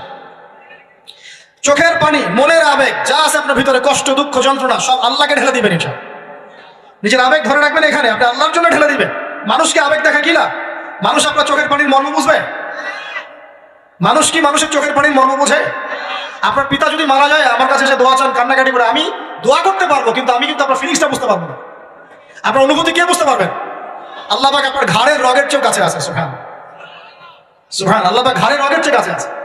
গতকালকে বাংলাদেশের একজন বরেণ্য আলেমের সাথে একটা কনফারেন্সে ছিলাম। উনি বলছিলেন যে এক ব্যক্তি, এটা শোনেন, এক ব্যক্তি খুব তার শখ যে তিনি সাহাবীদের মতো নামাজ পড়া শিখবেন। কথা বুঝতে পারছেন? সাহাবীদের মতো নামাজ শিখবেন। তো একজন বরেণ্য আলেমের কাছে এসেছেন, এসে বলছেন যে আমাকে সাহাবীদের মতো নামাজ শিখিয়ে দেন। তখন সেই আলেম আরেকজন আলেমের সন্ধান দিয়েছেন, যা তুমি তার কাছে যাও, তিনি শেখাবেন। তো সেই ব্যক্তি একটু অবাক হয়েছেন, কারণ যাকে প্রশ্ন করেছিলেন তিনি অনেক বড় মুহাদ্দিস।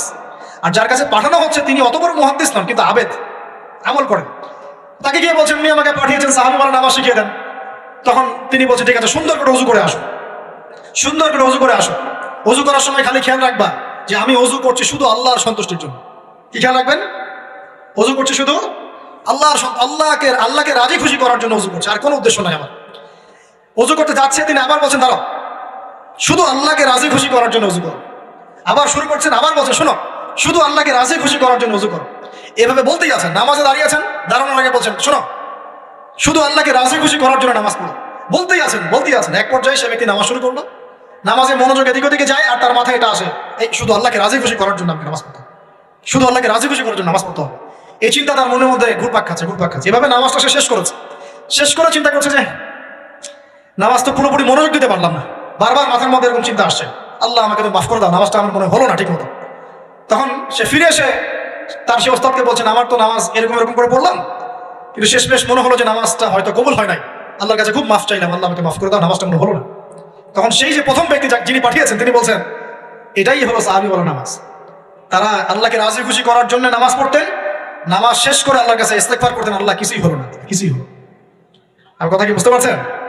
অতএব আল্লাহকে রাজি খুশি করার জন্য আপনি আপনার আবেগ, আপনার ইবাদত সব ফেলে দিবেন, অন্য কারো কাছে কিছু পাওয়ার আশা করুন।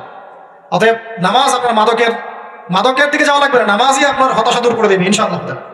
2 নম্বর আমল হচ্ছে কোরআন তেলাওয়াত। যে ব্যক্তি কোরআন তেলাওয়াত করতে পারে নিয়মিত, তার মনের মধ্যে এই হতাশা, এই ভীরুতা, এই কাপুরুষতা কিছু আসবে না ইনশাআল্লাহ। আমি গ্যারান্টি দিচ্ছি আপনাকে, হতাশা আসবেই না আপনার মনে যদি আপনি কোরআন বুঝতে পারেন।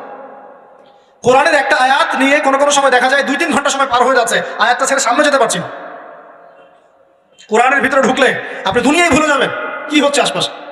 আমি এমন অনেক আলেমকে দেখেছি যে একটা বই, পাতলা একটা বই, আপনি বই নিয়ে পড়াশোনা করেছেন, ওই যে ফজরের পরে জোহরের ওয়াক্ত হয়ে যাচ্ছে, বইটাই শেষ করতে পারবেন, বুঝতে পারবেন? যখন আপনি ইলমের ভিতরে ঢুকে যাবেন, কোরআনের ভিতরে, হাদিসের ভিতরে, আপনার দুনিয়ার খেয়ালই নাই। একজন আলেম তিনি এক রাত্রে একটা বই লিখেছিলেন, ছোটি বই, এক রাত্রের মধ্যে। বলা হচ্ছে তার সম্পর্কে বলা হচ্ছে যে রাতের খাবার তাকে দেওয়া হয়েছে যে আপনি এটা খেয়ে নেন, তো খাবারটা পাশেই আছে, খাবারটা খাবো, এটা লিখে খাবারটা খাবো, এরকম তার চিন্তা ছিল। ফজর হয়ে গেছে, বই লিখাও শেষ, খাবার এই অবস্থায় পড়ে আছে, ডুবে গেছেন ভিতরে, খাওয়ার মাথায় তার খেয়াল নাই। এরকম হয়। একজন মনীষী, বিখ্যাত মনীষী, রিয়াদুস সালেহীন কিতাবের রাইটার, সংকলক আল্লামা নববী রাহিমাহুল্লাহ, এরকম সারা রাত চলে গেছে, পাশে 2টা খেজুর, 2টা কিছু খাওয়ারই সময় পান, হাদিস নিয়ে গবেষণা করতে রাত পার হয়ে গেছে। আমি বলতে চাচ্ছি যখন ইলমের ভিতরে, কোরআন হাদিসের ভিতরে ঢুকে যাবেন, আপনার দুনিয়ার খেয়াল আপনার চলে যাবে, এই টেনশন, হতাশা, এই সেই বাদ। তখনই আল্লাহ পাক আপনাকে তার পক্ষ থেকে রহমত দিবেন, বরকত দিবেন, আল্লাহ আপনার দুনিয়ার কাজগুলো করে দিবেন ইনশাআল্লাহ। তখন দেখবেন কেউ আপনার দুনিয়ার ওই কাজটা করে দিয়েছে, কেউ ওই কাজটা করে দিয়েছে, কেউ বাসায় খাবার পাঠিয়ে দিয়েছে, আল্লাহ পাকই এগুলো করাই দিবেন ইনশাআল্লাহ। তো প্রিয় ভাইরা, মাদকে যাবো না আল্লাহর কাছে আসবো? 2 নম্বর কোরআন তেলাওয়াত, 3 নম্বর আল্লাহর জিকির। 3 নম্বর কি ভাই? আল্লাহর জিকির। চলতে ফিরতে সব সময় মুখ চলতে থাকবে, মুখ না চললেও মন তাজা থাকবে, মনে জিকির হতে থাকবে। মনে জিকির করতে পারেন? মুখ নড়বে না, কিন্তু মনে আপনার একটা জিকির হতে থাকবে, সুবহানাল্লাহ, আলহামদুলিল্লাহ, লা ইলাহা ইল্লাল্লাহ, আল্লাহু আকবার। পড়া যাবে? পারে। মানুষের মন কখনো চুপ করে থাকে না, কিন্তু মানুষের মন অলওয়েজ কিছু না কিছু চিন্তা করতে থাকে না, যতক্ষণ না ঘুমায় মানুষ। তো প্রিয় ভাইরা, বেশি জিকির করবো, সুবহানাল্লাহ, আলহামদুলিল্লাহ, লা ইলাহা ইল্লাল্লাহ, আল্লাহু আকবার, লা হাওলা ওয়ালা কুওয়াতা ইল্লা বিল্লাহ, এগুলো চলতে থাকবে। আল্লাহ পাক তৌফিক দান করুন। আমরা আমাদের সমাজে যুবকদেরকে এরকম টিকটকে দেখছি, অনলাইনে আসক্ত দেখছি, জেনায় আসক্ত দেখছি, পর্নোগ্রাফিতে আসক্ত দেখছি। আমরা দেখছি আমাদের যুব সমাজকে মাদকে আসক্ত, কিশোর গ্যাংয়ে আসক্ত। এইগুলো কি আমাদের কাম্য ছিল ভাই? আমাদের কাম্য ছিল? এই অবস্থায় কি যুব সমাজ আল্লাহ পাকের দিনের পতাকা হাতে নিয়ে আল্লাহর জমিনে দিন কায়েম করতে পারবে কিনা? একটু আমাকে উত্তর দেন দেখি। এখন এই অবস্থায় পারবে? অতএব অবস্থার উন্নতি করতে হবে কিনা?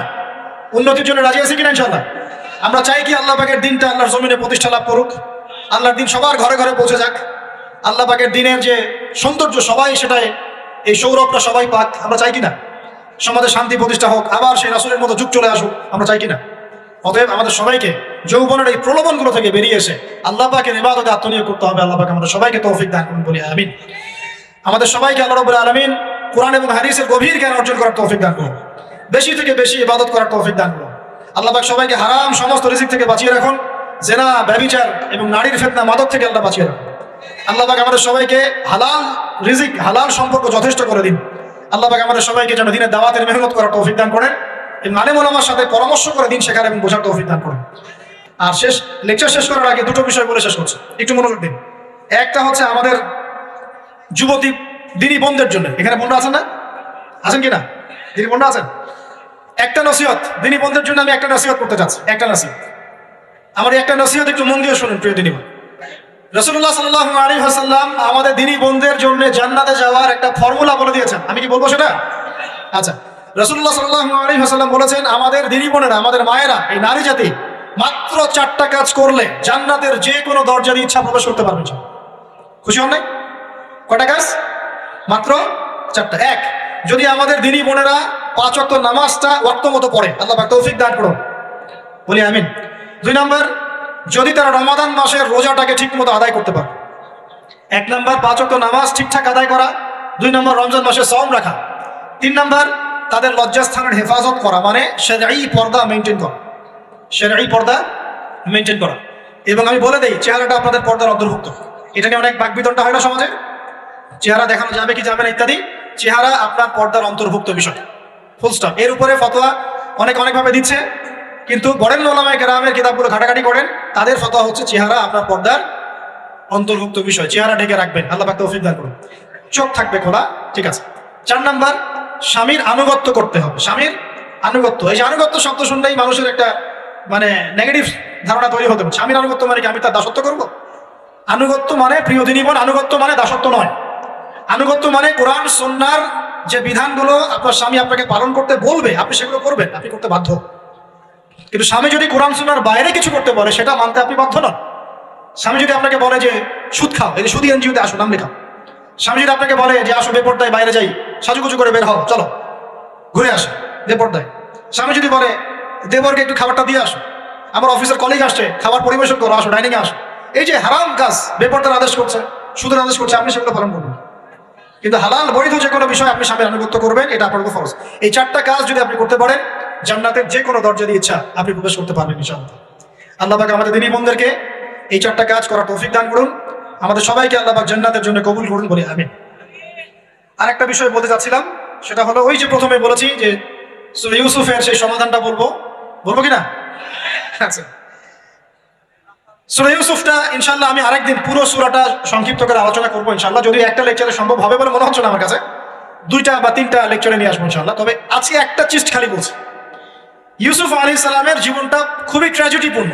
নবীর পরিবার থেকে ভাইদের শত্রুতায় ওই যে কূপে চলে গেলেন, কূপ থেকে চলে আসলেন মিশরের বাজারে, সেখান থেকে বিক্রি করে দেওয়া হলো তাকে, রাজা তাকে কিনে নিলেন, তারপরে সেখানে তিনি বড় হতে লাগলেন রাজপ্রাসাদে। তারপরে ওই যে রাজার কি স্ত্রী তাকে জেনার জন্য আহ্বান করেছিল, সেখান থেকে তিনি জেলখানায় চলে গেলেন, আবার জেলখানা থেকে আবার মিশরের খাদ্য মন্ত্রণালয়ের দায়িত্ব পেলেন, তারপরে তিনি মিশরের শাসকের দায়িত্ব পেয়ে গেছেন, তাই তো? আচ্ছা, এর মধ্যে একটা জায়গা খালি বলবো আজকে। টপিকটা কি দিবা তোমরা? টপিকটা হচ্ছে চলমান বৈশ্বিক অর্থনৈতিক সংকটে ইউসুফ আলাইহিস সালামের সমাধান। মনে থাকবে? চলমান এই বৈশ্বিক অর্থনৈতিক সংকটে ইউসুফ আলাইহিস সালামের সমাধান কিছু। ইউসুফ আলাইহিস সালাম জেলখানায়, কোথায় বলেন তো?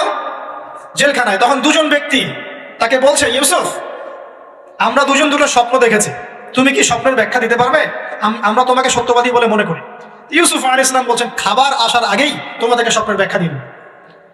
একজন বলছে, আমি দেখলাম আমার মাথায় রুটি রাখা আছে, আর পাখি এসে রুটির থেকে খেয়ে ফেলছে। আমার কথা বুঝতে পারছেন কিনা ভাই? আচ্ছা, 2 নাম্বার, দ্বিতীয় ব্যক্তি বলছে, আমি দেখলাম আমি শরাব পান করাচ্ছি আমার মনিবকে। কথা বুঝতে পারছেন? এখন ইউসুফ আলাইহিস সালাম বলছেন, তুমি যে শরাব পান করাচ্ছ মনিবকে, তোমাকে অতি সত্বর মুক্তি দেওয়া হবে ইনশাআল্লাহ। আর যার মাথার উপর থেকে রুটি খেয়ে নেওয়া হচ্ছে, তাকে শুলদণ্ড দেওয়া হবে, মৃত্যুদণ্ড দেওয়া হবে। কি বললেন? একজনকে দেওয়া হবে মৃত্যুদণ্ড, একজন কি হবে? ছাড়া পাবে। আর যাকে মনে হলো যে এই ছাড়া পাবে, ইউসুফ আলাইহিস সালাম বললেন, তুমি যখন ছাড়া পাবে, তোমার মনিবের কাছে, মালিকের কাছে আমার কথা বলো, আমার কথা আলোচনা করো। কিন্তু শয়তান তাকে ভুলিয়ে দিল, সে আর কথা বলতে পারল। আরো কয়েক বছর চলে গেল, ইউসুফ আলাইহিস সালাম তখন জেলেই আছে। একদিন এই রাজা স্বপ্ন দেখলেন।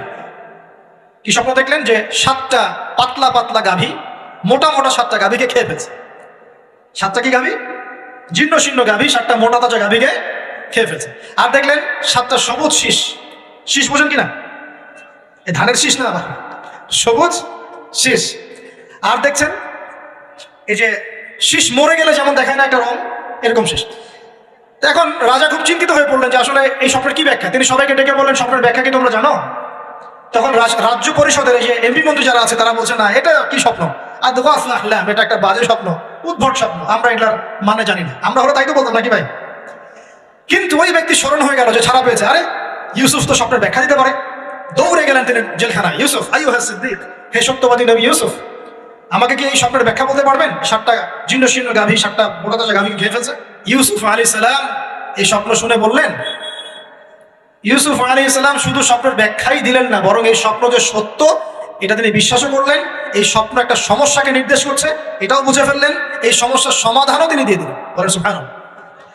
আমার কথা বলছেন, ইউসুফ আলাইহিস সালাম স্বপ্নের ব্যাখ্যা দিচ্ছেন না, বরং স্বপ্নটা যে সত্য তিনি মেনে নিচ্ছেন এবং এই স্বপ্নের ফলে একটা সামনে খারাপ সময় আসতে যাচ্ছে এটা তিনি বিশ্বাস করছেন এবং এর সমাধান তিনি জাতিকে দিচ্ছেন।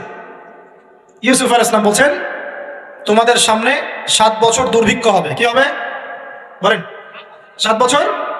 সারা বিশ্বের অর্থনৈতিক প্রেক্ষাপট একটু বিবেচনা করেন তো, যে আমরা একটা খারাপ সময় টিকে যাচ্ছি না আস্তে আস্তে, এবং নীরব একটা দুর্ভিক্ষ সারা ওয়ার্ল্ডে চলছে না। করোনার সময় ছিল, ওই সময় একটা সমস্যা ছিল, ইউক্রেন রাশিয়ার ইস্যু ছিল, আরো অনেক ইস্যু আছে, শুধু এগুলো ইস্যু না, অপচয় ইস্যু আছে, দুর্নীতি ইস্যু আছে, জুলুম আছে, তারপরে যে পারমাণবিক ক্ষেত্রগুলো আছে, বড় বড় পরাশক্তিদের চাপ আছে, অনেক ব্যাপার আছে, রিজার্ভ কমে যাওয়া, অনেক বিষয় আছে। সারা বিশ্ব একটা অর্থনৈতিক মন্দা দেখছে কিনা? ইউসুফ আলাইহিস সালাম বলেন, 7 বছর তোমাদের এখানে প্রচুর ফসল ফলবে। এটা 7টা সবুজ শেষ, প্রচুর ফসল ফলবে তোমাদের এই অঞ্চলের মধ্যে। তোমরা একটা কাজ করো, তোমরা ওই 7 বছরের ফসলের যতটুকু অংশ তোমাদের না খেলে নয়, অতটুকু দিয়ে তোমরা তোমাদের জনগণের চাহিদা পূরণ করো, আর বেশি অংশটাকে রিজার্ভ করে রেখে দিও। আমার কথা বুঝতে পারছেন? ইউসুফ আলাইহিস সালাম বলছেন না যে স্বপ্নটা সত্য, তিনি সমাধান দিচ্ছেন উল্টা।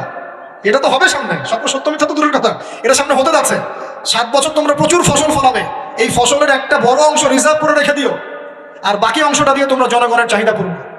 মানে অপচয় করা যাবে না, যাবে কোনো সম্পদ অপচয় করা যাবে। এরপর তোমাদের সামনে আসবে 7টা বছর দুর্ভিক্ষের বছর, আকাশ বৃষ্টি বন্ধ করে দেবে। আকাশ কি করবে? বৃষ্টি বন্ধ করে দেবে। তার মানে ওই 7 বছর আমরা কিভাবে চলবো তাহলে? এই যে রিজার্ভ করেছি, এই রিজার্ভ বা সঞ্চিত সম্পত্তি আমরা 7 বছর চলবো। এরপরে আল্লাহ রাব্বুল আলামিন 8ম বছরে আকাশ থেকে বৃষ্টি বর্ষণ করবেন, আবার ফসল ফলবে। কথা কি বুঝতে পারছেন? এই ব্যাখ্যা অন্যরা দিতে পারলো না, ইউসুফ আলাইহিস সালাম দিতে পারলেন। এই ব্যক্তি দৌড়ে গিয়ে রাজাকে বলল, এই হলো স্বপ্নের ব্যাখ্যা। রাজা ইউসুফ এই স্বপ্নের ব্যাখ্যা দিয়েছেন। রাজা কত বিচক্ষণ ছিলেন! রাজা সত্য মিথ্যা চিনতেন, তিনি বুঝতেন যে আসলেই সত্য কাকে বলে, মিথ্যা কাকে বলে। এই আমার এমপি মন্ত্রীরা শোনো, তোমরা কেউ সমাধান দিতে পারো নাই, ইউসুফ সমাধান দিয়েছে। ইউসুফকে আমার কাছে নিয়ে আসো, আমি তাকে আমার কাছে নিকটে আসন দিব। বলেন সুবহানাল্লাহ। এবার ইউসুফ আলাইহিস সালামকে ডেকে তিনি সম্মানিত করলেন। সম্মানিত করে বললেন যে, কোন দায়িত্ব দিলে তুমি আমাদের এই রাজ্যটাকে বাঁচাতে পারবে এই দুর্ভিক্ষের হাত থেকে? ইউসুফ আলাইহিস সালাম নিজে বলছেন, আমি হচ্ছে বিশ্বস্ত মানুষ, আমি হচ্ছে রাজুলুন আমিন, আমি বিশ্বস্ত এবং আমি আস্থাভাজন। আমাকে আপনি খাদ্য মন্ত্রণালয়ের দায়িত্ব দেন, ইনশাআল্লাহ আমি এই প্রবলেমগুলো সলভ করবো ইনশাআল্লাহ। এরপর তাকে দায়িত্ব দেওয়া হলো খাদ্য মন্ত্রণালয়ের। 7 বছর তিনি এরকম পলিসি গ্রহণ করলেন। মিশরের লক্ষ লক্ষ মানুষ পরবর্তী 7 বছরের দুর্ভিক্ষ থেকে বেঁচে গেছে। কোরআন তো মূল্যায়ন করি না আমরা, আর কোরআনের কথা যারা বলে ওদেরকেও মূল্যায়ন করি। এই জন্য আমরা বলছি, বর্তমান চলমান অর্থনৈতিক সংকটের সবচেয়ে বড় বড় সমাধান হচ্ছে এক, ভাই জনগণ হই আর সরকার হই, কোনো সম্পদ অপচয় করা যাবে না। আমরা সম্পদ অপচয় করি না? আপনি ওযু করেছেন, আপনি 1 বালতি পানিতে ওযু করেছেন, ট্যাপ ছেড়েছেন, মসজিদের 1 বালতি পানি চলে গেছে, কেন পানি অপচয় করবেন? আমাদের 5টা ফ্যানের দরকার নাই বাসায়, আপনি 5টা ফ্যান চালাচ্ছেন কেন? আপনি ঘর থেকে বের হলেন, ফ্যান চলছে, কেন চলছে? ঘর মুছেছেন, ফ্যান ছেড়ে দিয়েছেন, এই যে পাখা বাতাসে শুকাবে মাটি, কেন? এসি চালিয়েছেন, 24 ঘন্টা চালানোর কি দরকার? 2 ঘন্টা চালিয়ে বন্ধ করলে হয়। বিদ্যুতের ব্যাপার, গ্যাসের ব্যাপার, তেলের ব্যাপার, আমরা কি কম অপচয় করি মনে হচ্ছে আপনার কাছে?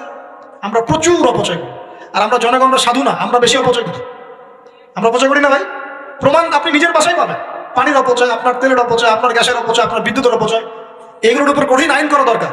অপচয় করলে শাস্তি দিতে হবে, অপচয় করা যাবে না। অপচয় কমালে কি হবে? আমরা সম্পদ বেশি রিজার্ভ করতে পারবো।